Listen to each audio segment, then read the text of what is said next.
Diperintahkan sholat 2 rakaat. Setelah sholat 2 rakaat, wahai Muhammad, tahukah kamu sholat di mana? Ya, tidak tahu wahai Jibril. Ini adalah tempat kamu nanti hijrah, yaitu Madinah. Kemudian berangkat lagi ke Turi Sina. Ya, kemudian diperintahkan untuk sholat. Sholat wahai Muhammad 2 rakaat di sini. Beliau sallallahu alaihi wasallam sholat 2 rakaat. Setelah selesai, wahai Muhammad, tahukah kamu di mana kamu sholat? Tidak tahu wahai Jibril. Di mana aku sholat? Ini adalah Turi Sina, di mana Sayyidina Musa berbicara dengan Allah Subhanahu wa taala.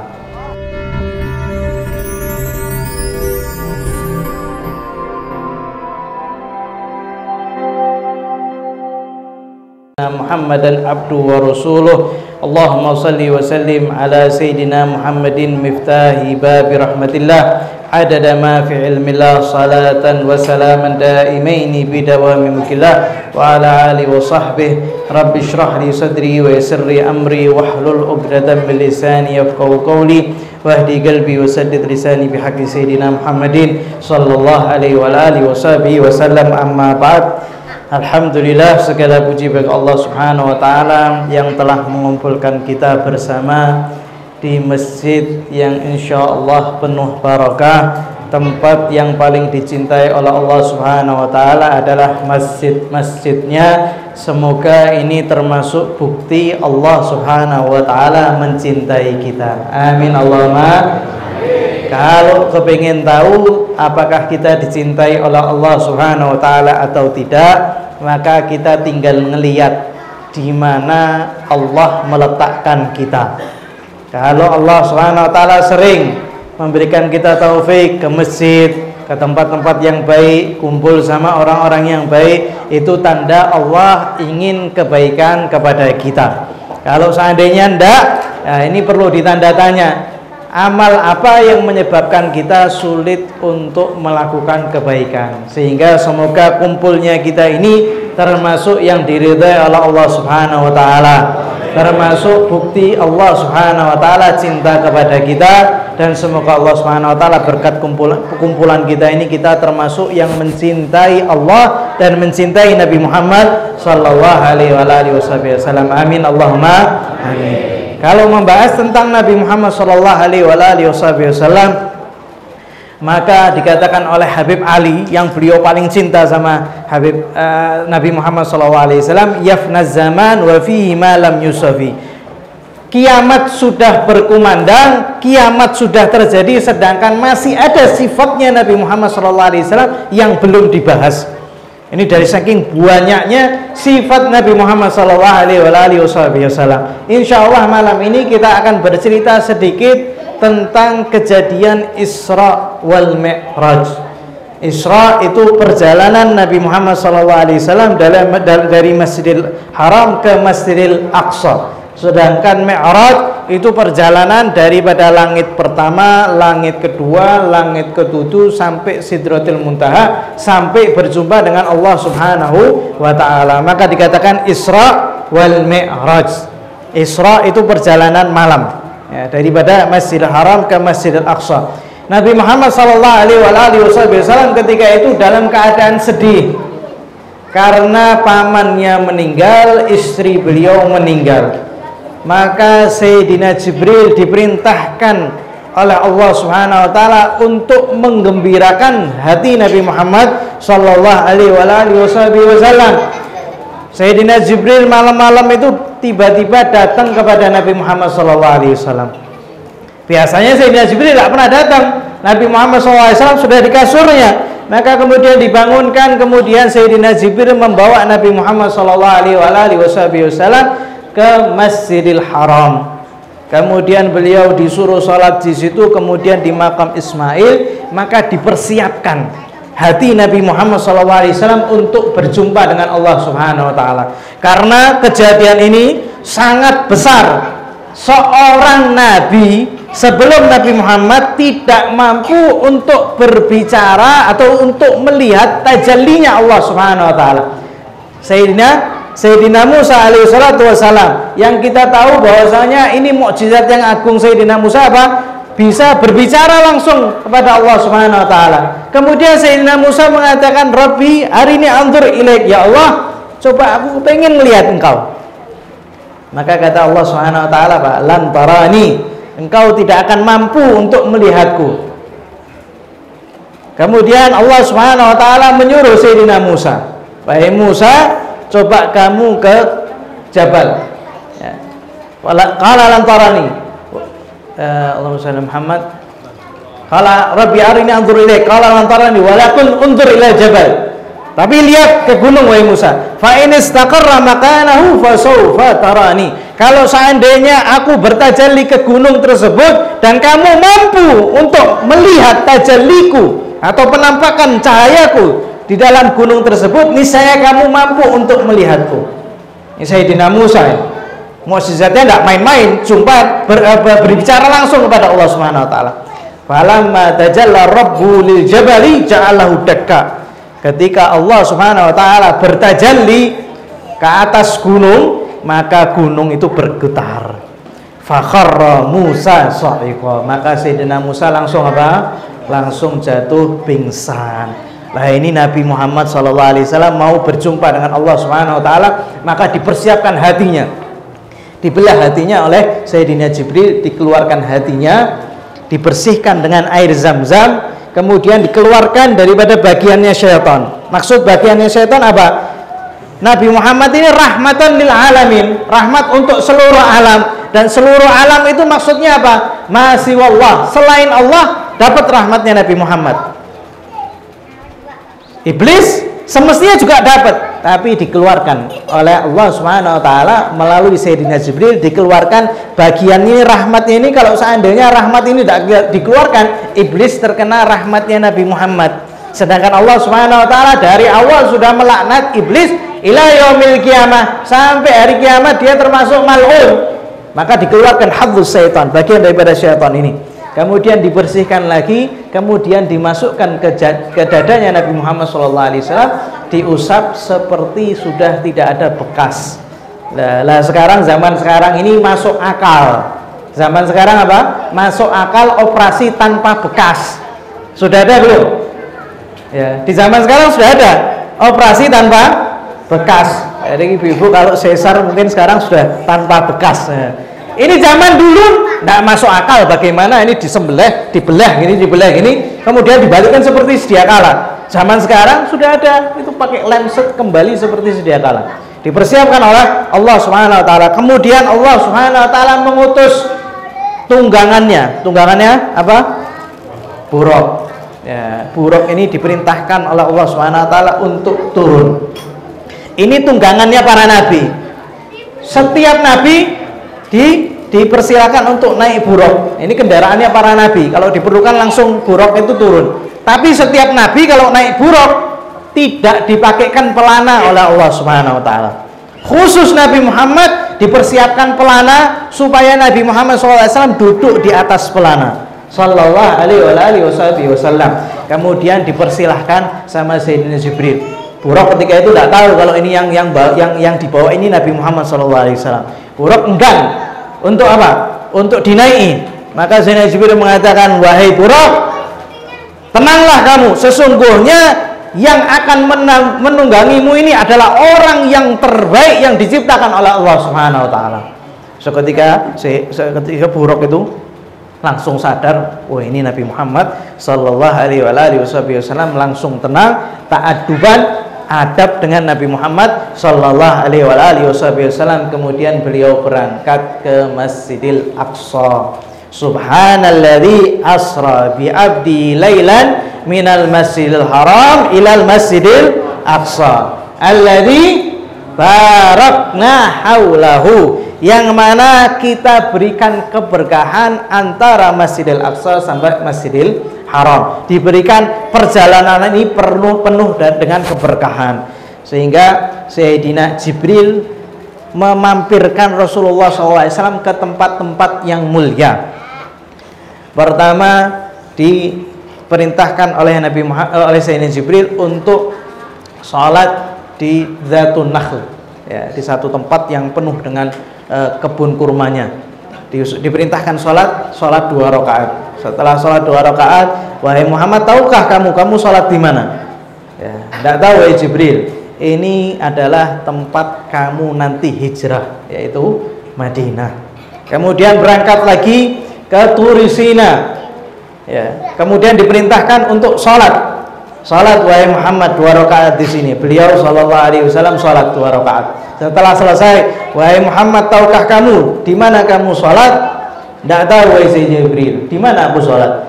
Ini adalah Turi Sina, di mana Sayyidina Musa berbicara dengan Allah Subhanahu wa taala. Kemudian berangkat lagi ke Baitul Lahmin.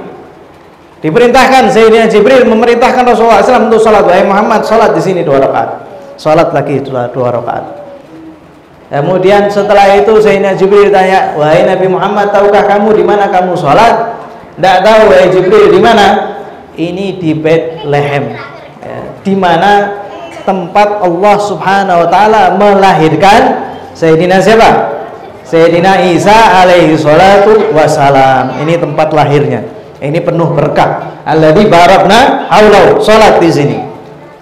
Setelah itu sampai ke Masjidil Aqsa.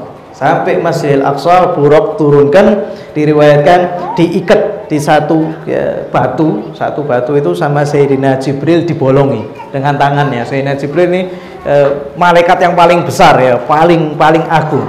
Dibolongi, kemudian diikat. Ya, Buraq itu diikat, kemudian masuk masjid. Setelah masuk masjid, Rasulullah SAW sholat sunnah 2 rakaat. Setelah itu Rasulullah SAW melihat di sekelilingnya ini banyak ada orang yang ruku, ada orang yang sujud, ada yang berdiam. Ya. Kemudian dikumandangkan azan. Setelah itu iqamah. Setelah iqamah semuanya berdiri. Nabi Muhammad SAW berdiri menunggu siapa yang jadi imam. Sayyidina Jibril gandeng tangannya Nabi Muhammad SAW. Wahai Muhammad, kamu jadi imam. Maka Nabi Muhammad SAW sholat menjadi imam. Dan Allah Subhanahu wa taala memerintahkan para anbiya, para malaikat untuk turun datang di belakang Nabi Muhammad sallallahu alaihi wasallam. Sehingga yang dilihat oleh Nabi Muhammad sallallahu alaihi wasallam yang di masjid itu para nabi, para rasul. Dan Allah Subhanahu wa taala menurunkan para malaikat fi malail a'la di alam yang tinggi sana untuk turun untuk sholat di belakang Nabi Muhammad sallallahu alaihi wasallam. Kemudian Nabi Muhammad sallallahu alaihi wasallam sholat. Setelah itu tanya, wahai Nabi, kamu tahu tidak di mana? Tadi itu siapa? Tidak tahu wahai Jibril. Siapa yang mereka? Itu adalah para nabi, para rasul, para malaikat, mereka sholat di belakangmu. Makanya Nabi Muhammad sallallahu alaihi wasallam beliau bersabda apa? Ana sayyidu waladi Adam wala fakhr. Saya ini pimpinan anak keturunan Adam dan tidak ada kebanggaan melebihi kebanggaan ini. Adam faman dunahu tahta liwa yaumil qiyamah. Adam dan nabi berikutnya nanti di hari kiamat semua di bawah panjiku. Siapa? Nabi Muhammad sallallahu alaihi wasallam dan siapa? Jenengan semua ini. Umat Nabi Muhammad sallallahu alaihi wasallam tidak boleh masuk surga kecuali Nabi Muhammad dan umatnya terlebih dahulu untuk masuk surga. Ini kemuliaan Nabi Muhammad sallallahu alaihi wasallam. Kemudian beliau melanjutkan perjalanan, bertemu dengan Sayyidina Adam di langit pertama. Sayyidina Adam ketika itu pertama diketuk pintu langit yang pertama. Maka penjaga langit tanya, "Man? Siapa?" "Muhammad." Kemudian ditanya, "Apakah sudah diutus?" "Ya, sudah diutus." Dibukakan pintu pertama, ahlan wa sahlan. Kemudian berjumpa dengan Sayyidina Adam alaihi salatu wassalam. Sayyidina Adam ini kakek kita bersama. Sayyidina Adam itu duduk di langit yang pertama. Di sebelah kanannya beliau ini mendapatkan catatan anak cucunya yang masuk surga, dan dibukakan pintu melihat surga. Ya, dilihat nanti orang-orang ini, cucu-cucunya ini masuk ke surga. Sebelah kirinya cucu-cucu yang masuk neraka. Waliyadzubillah. Semoga Allah Subhanahu wa taala menjadikan kita semua termasuk yang masuk surga. Amin Allahumma. Dibukakan pintu neraka, dilihat ini cucunya, ini anak cucunya yang masuk neraka. Sehingga Sayyidina Adam kalau seandainya melihat kanan, beliau bergembira. Kalau melihat kiri, beliau sedih. Kemudian Rasulullah SAW naik ke langit yang kedua, ke langit yang ketiga, bertemu Sayyidina Isa, bertemu Sayyidina Idris, bertemu Sayyidina Musa alaihi salatu wassalam, kemudian bertemu Sayyidina Ibrahim. Ya, Sayyidina Ibrahim Khalilullah, Sayyidina Musa Kalimullah, yang berbicara dengan Allah Subhanahu wa taala Sayyidina Musa, Sayyidina Ibrahim Khalilullah, yang paling dekat dengan Allah Subhanahu wa taala, sedangkan Sayyidina Nabi Muhammad SAW Habibullah, kekasihnya Allah Subhanahu wa taala. Ini derajatnya lebih tinggi daripada apa? Daripada Khalilullah. Kemudian Sayyidina berjumpa dengan Sayyidina Ibrahim, umatnya banyak. Maka Nabi Muhammad SAW itu sedih. Wah, ini umatnya banyak sekali. Saya kepingin juga umat saya ini banyak. Maka Sayyidina Jibril mengatakan, wahai Nabi Muhammad SAW, lihat sawadil azam, itu tempat hitam yang banyak. Ya itu Jibril, apa itu? Itu adalah umatmu. Umatmu adalah umat yang paling terbesar di antara setiap para nabi. Allahumma shalli ala Muhammad. Setiap nabi ada tidak punya umat. Setiap nabi ada umatnya cuma satu. Setiap nabi ada umatnya cuma dua. Ada cuma 10. Ada cuma beberapa saja. Akan tapi Nabi Muhammad SAW umatnya yang paling banyak. Sehingga Nabi Muhammad SAW mengatakan apa? Perbanyaklah keturunan, karena sesungguhnya aku nanti akan membanggakan kalian di hari kiamat. Sehingga salah satu tujuan kita memiliki anak itu apa? Membanggakan Nabi Muhammad Sallallahu Alaihi Wasallam. Kemudian beliau menuju ke Sidratil Muntaha. Ketika mau berjumpa, naik ke Sidratil Muntaha, Sayyidina Jibril itu berubah wujudnya, berubah wujud aslinya. Beliau memiliki 600 sayap, yang kalau satu sayap ini ditutup di atas muka bumi, ketutup semuanya ini, satu sayapnya dok. Dan bercucuran dari sayapnya Sayyidina Jibril itu berbagai macam mutiara atau batu-batu mulia. Bayangkan ya, Sayyidina Jibril berubah karena apa? Mau mengantarkan Nabi Muhammad SAW ke Sidratil Muntaha. Ya, sampai mau berjumpa dengan Allah Subhanahu wa taala, cukup wahai Muhammad, sudah sampai sini. Ya. Nabi Muhammad ketakutan, bagaimana wahai Jibril, engkau ini perjalanan dari Mekah sampai sudah mau berjumpa dengan Allah Subhanahu wa taala, kamu itu tidak mau ketemu. Wahai Muhammad, kalau seandainya saya melewati satu hijab saja, niscaya akan terbakar tubuhku dengan cahaya Allah Subhanahu wa taala. Tidak kuat. Malaikat punya berapa tadi? 600 sayap. Nabi Muhammad SAW punya sayap tidak? Nabi manusia atau bukan? Tapi seperti kita atau bukan? Tidak seperti kita. Sayyidina Jibril sama Nabi Muhammad SAW, siapa yang paling mulia? Sayyidina Nabi Muhammad SAW. Karena mampu berjumpa dengan Allah Subhanahu wa taala, maka berjumpa langsung kepada Allah Subhanahu wa taala. Fadana faqana qaba qausaini au adna. Diriwayatkan sebujur ya. Itu kiasan saja. Karena Allah Subhanahu wa taala tidak bertempat. Berjumpa dengan Allah Subhanahu wa taala, dan Allah Subhanahu wa taala kita tidak bakal tanya bagaimana terjadinya. Walhasil Nabi Muhammad SAW berjumpa dengan Allah Subhanahu wa taala, dan itu harus kita yakini. Maka dzabal fuadu ma ra'a, sungguh hatinya tidak berdusta apa yang dilihat oleh Nabi Muhammad sallallahu alaihi wasallam. Kemudian Nabi Muhammad SAW mengatakan, at-tahiyatul mubarakatus sholawatut thayyibatu lillah. Ini di tasyahud. Makanya dikatakan apa? As-shalah mi'rajul arwah. Salat itu mi'rajnya ruh kita. Ruh kita ini berjumpa dengan Allah Subhanahu wa taala bisa dengan apa? Dengan salat. Jadi kalau sudah salatnya itu sesuai dengan apa yang diperintahkan oleh Nabi Muhammad SAW, ketika salat Allahu Akbar, dia sudah tidak sadar mana kanan mana kiri, siapa di kanan, siapa yang di kiri, siapa yang di depan, siapa yang di belakang. Bahkan kalau gempa pun mereka tidak sadar. Ini kalau sudah apa? Rohnya mi'raj. Karena kejadian itu diabadikan di mana? Di salat. At-tahiyatul mubarakatus shalawatut thayyibatulillah. Kemudian Allah Subhanahu wa taala menjawab, assalamu alayka ayyuhan nabiyyu wa rahmatullahi wa barakatuh. Kemudian Nabi Muhammad SAW ngajak supaya salam Allah ini sampai kepada kita. Maka Nabi Muhammad SAW itu mengatakan apa? Assalamu alayna, ya salam untuk kami ya Allah. Tapi jangan lupa ya Allah, di belakangku, umatku ada umat yang soleh. Assalamu alayna wa ala ibadillahi sholihin. Ini kalau kita jenengan semuanya ini termasuk orang soleh, maka mendapatkan salam daripada Allah Subhanahu wa taala lewat siapa? Lewat Nabi Muhammad sallallahu alaihi wasallam. Kemudian Allah Subhanahu wa taala mewajibkan sholat berapa kali? 50 kali. Bayangkan ini kalau misalkan diwajibkan sama Allah satu hari 50 kali. Kira-kira kita bisa ngobrol enggak? Kira-kira kita bisa healing enggak? Kita kira bisa rekreasi enggak? Tidak mungkin. Nabi Muhammad, marhaba ya Allah, turun. Ketemu Sayyidina Ibrahim, enggak ngomong apa-apa, ketemu Sayyidina Musa. Wahai Muhammad, kamu diwajibkan berapa? 50 kali sholat. Tak kuat umatku, tak kuat, balik. Balik minta sama Allah Subhanahu wa taala keringanan.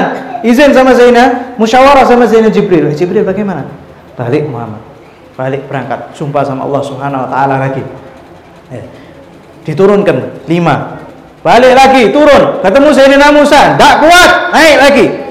Setiap Nabi Muhammad SAW itu bolak-balik diturunkan oleh Allah Subhanahu wa taala 5 sampai kemudian terakhir Nabi Muhammad SAW minta keringanan lagi, maka Allah Subhanahu wa taala ngasih keringanan dan ngasih hukum. Ya.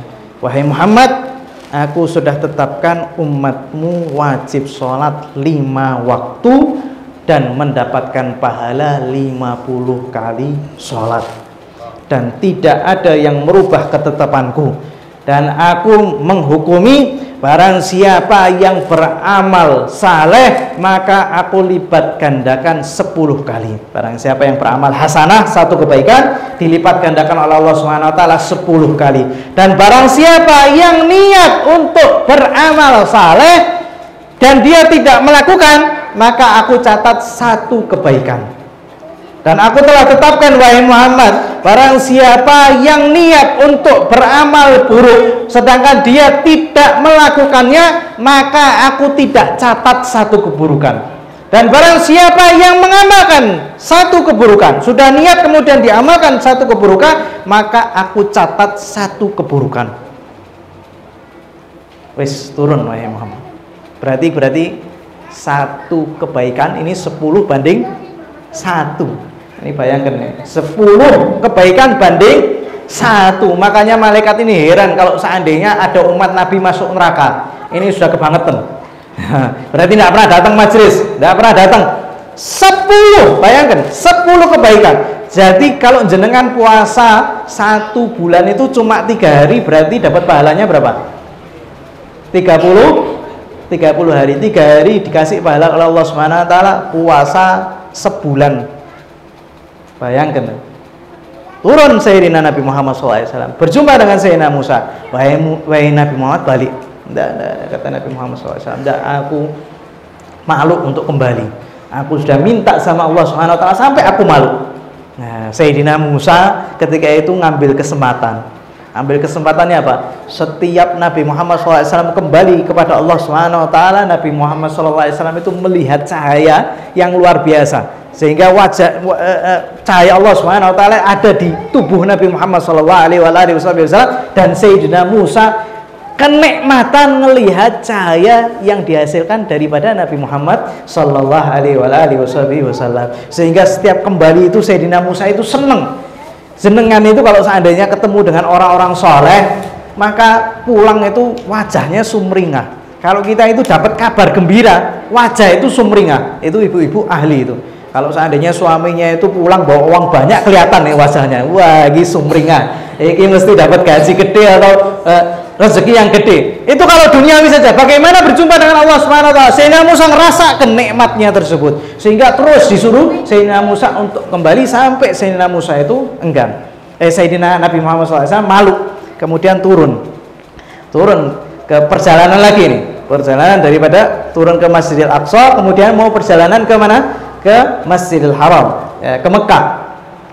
Di tengah-tengah perjalanan Nabi Muhammad SAW melihat ada seekor unta yang lari.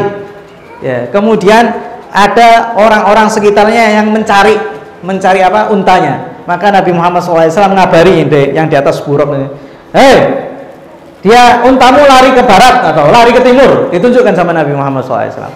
Akhirnya kemudian berjumpa. Kemudian Nabi Muhammad SAW jalan lagi. Di tengah-tengah perjalanan Nabi Muhammad SAW melihat satu kafilah yang mereka menyiapkan air.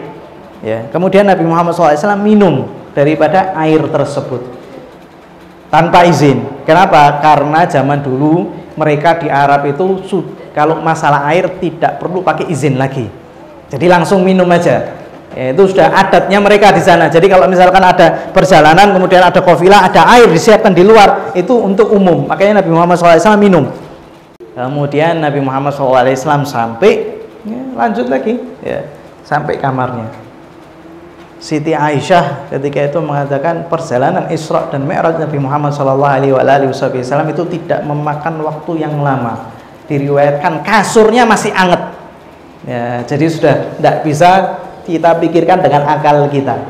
Tapi karena Allah Subhanahu wa taala ini menyuruh Nabi Muhammad SAW dakwah ke masyarakat, maka perlu yang namanya dalil, bukti. Nabi Muhammad SAW mengatakan, saya tadi malam baru daripada Masjidil Aqsa.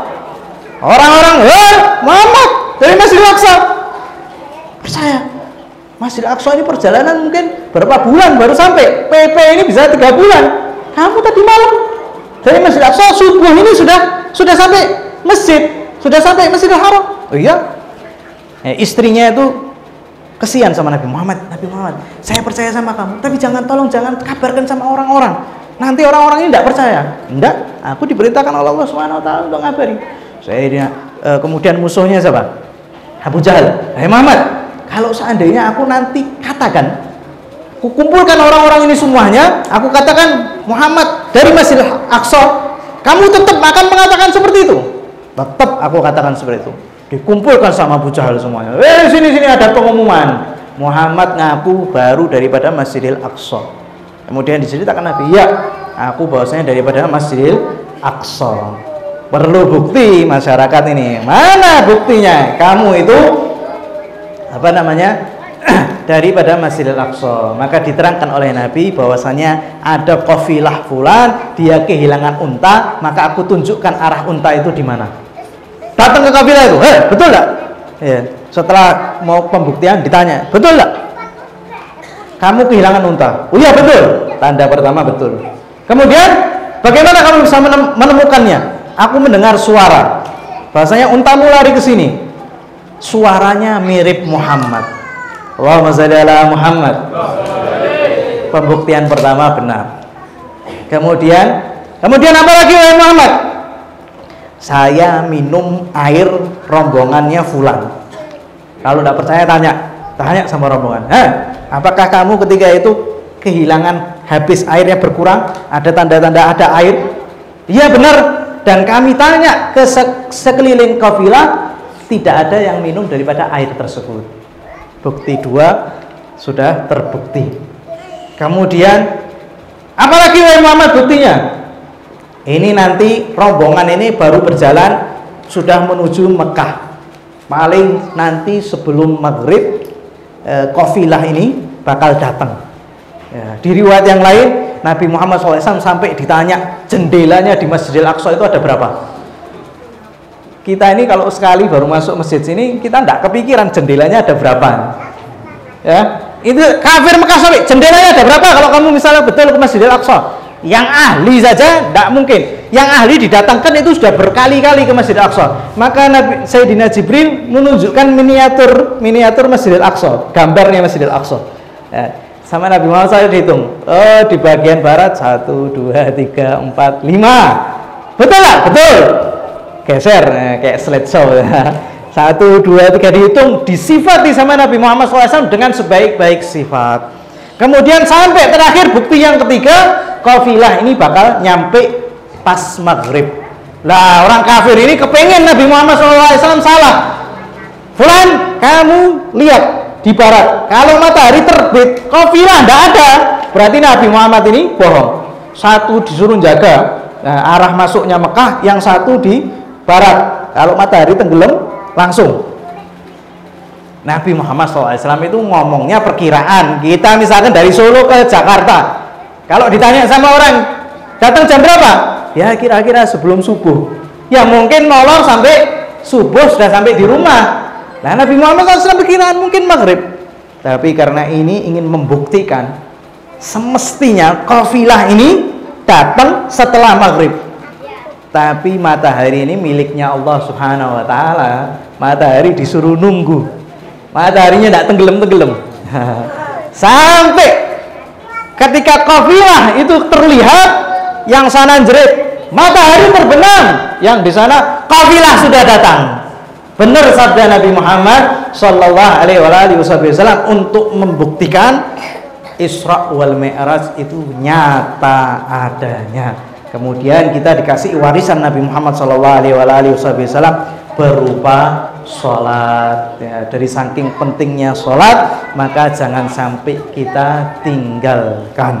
Berusaha kuat untuk melaksanakan sholat dengan sebaik-baiknya, kumpul dengan orang soleh supaya kita ini juga termasuk menjadi orang-orang yang soleh. Semoga Allah Subhanahu wa Ta'ala menjadikan kita termasuk yang mendapatkan keberkahan daripada Isra dan Mi'raj Nabi Muhammad Sallallahu Alaihi Wasallam, dan semoga Allah Subhanahu wa Ta'ala mengizinkan ruh kita untuk Mi'raj kepada Allah Subhanahu wa Ta'ala, kepada kehadiran Allah Subhanahu wa Ta'ala. Semoga Allah Subhanahu wa Ta'ala membersihkan hati kita, dibersihkan daripada segala karat, dibersihkan daripada keburukan, dibersihkan daripada segala syaitan, dan semoga Allah Subhanahu wa Ta'ala membersihkan hati kita, dijauhkan daripada segala penyakit riya, ujub, hasad, dan segala penyakit lainnya. Semoga Allah Subhanahu wa Ta'ala menjadikan badan kita mampu untuk beribadah kepada Allah Subhanahu wa Ta'ala, mampu untuk tunduk kepada Allah Subhanahu wa Ta'ala, mampu untuk merendah kepada Allah Subhanahu wa Ta'ala. Dijadikan hati kita yang memiliki bagian daripada cinta kepada Allah Subhanahu wa Ta'ala, cinta kepada Rasulullah sallallahu alaihi wasallam.